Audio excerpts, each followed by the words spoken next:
બોલીશ પણ ખરો કે અહીંયા શું કામ લઈ આવ્યો છે? આ જુઓ. શું આમાં શું જો? અરે તમે આ તરફ આવીને જુઓ કે આ તુલસી કેરા પાસે મને શું મળ્યું છે. આવો.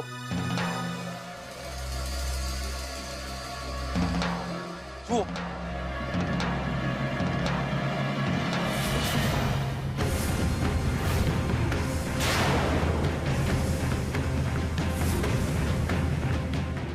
આટલા બધા પૈસા અહીંયા ક્યાંથી આવ્યા?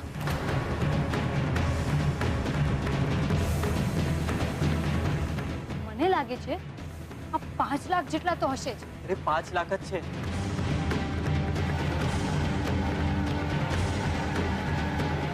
આપણા સાહેબ વાળા જે ચોરી થઈ ગયા હતા. તને ક્યાંથી ખબર?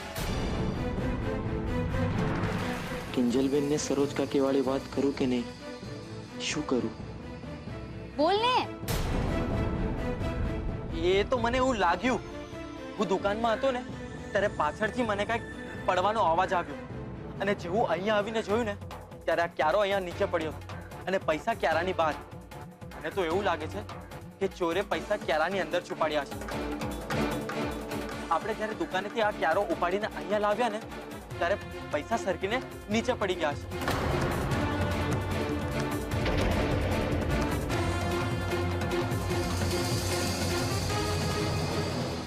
હે ભગવાન, પાછી કોઈ નવી ઉપાધિ તો નહીં આવી પડી હોય ને? ભગવાનને પૂછવા કરતા ગુલાબને જ પૂછી લેવું તું ને. 1 મિનિટ, પણ હજુ કેમ મોડું થયું છે? ગુલાબને ફોન કરીને પૂછીએ ને. ફોન કરું.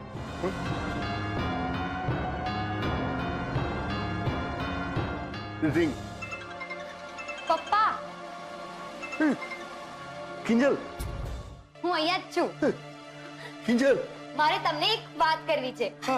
શું થયું કિંજલ? ગુલાબ બોલો ને એટલે ખબર પડે. ઓલા બાબુએ પાછું કોઈ પરાક્રમ કર્યો? કિંજલ, તું કઈ બોલે તો ખબર પડે ને કે શું થયું છે. શાંત થઈ જાઓ. મારે તમને લોકોને કંઈક બતાવવું છે.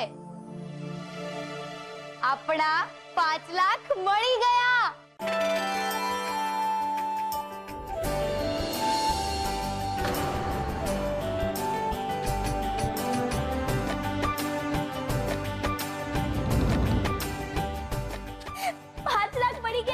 સેજલ દીદી, મમ્મી, 5 લાખ પડી ગયા આપણને.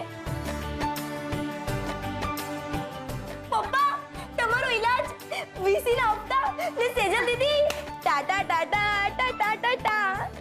એ 1 મિનિટ બીજલ, આટલું બધું ઉછળવાની કઈ જરૂર નથી. એની શું ગેરંટી છે કે આ પૈસા આપણા જ છે? મને ખબર છે સેજલબેન.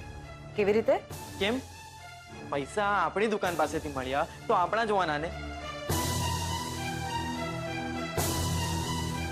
અને જો કોઈ બીજાના 5 લાખ ચોરી થયા હોત તો એ આપણને પૂછવા કે શોધવા તો આવે જ ને. પણ કોઈ નથી આવ્યું તો પછી આ પૈસા આપણા જોવાના ને. આ બધી જ મનને મનાવવાની વાતો છે. મેં છે ને આપણા પૈસાને નોટના ડબ્બામાં મૂકતા પહેલા મેં એક નોટ ઉપર પેન્સિલથી ઓમ લખ્યું હતું. તો જો એક નોટ ઉપર ઓમ લખેલું હશે તો આ પૈસા આપણા છે, નહીં તો આ પૈસા આપણે પોલીસ સ્ટેશનમાં આપી દઈશું. ઠીક છે કિંજલ? ઠીક છે, સારું. તો હવે જલ્દીથી જોવો ને એટલે ખબર પડે કે આ પૈસા ઉપર ઓમ છે કે નહીં.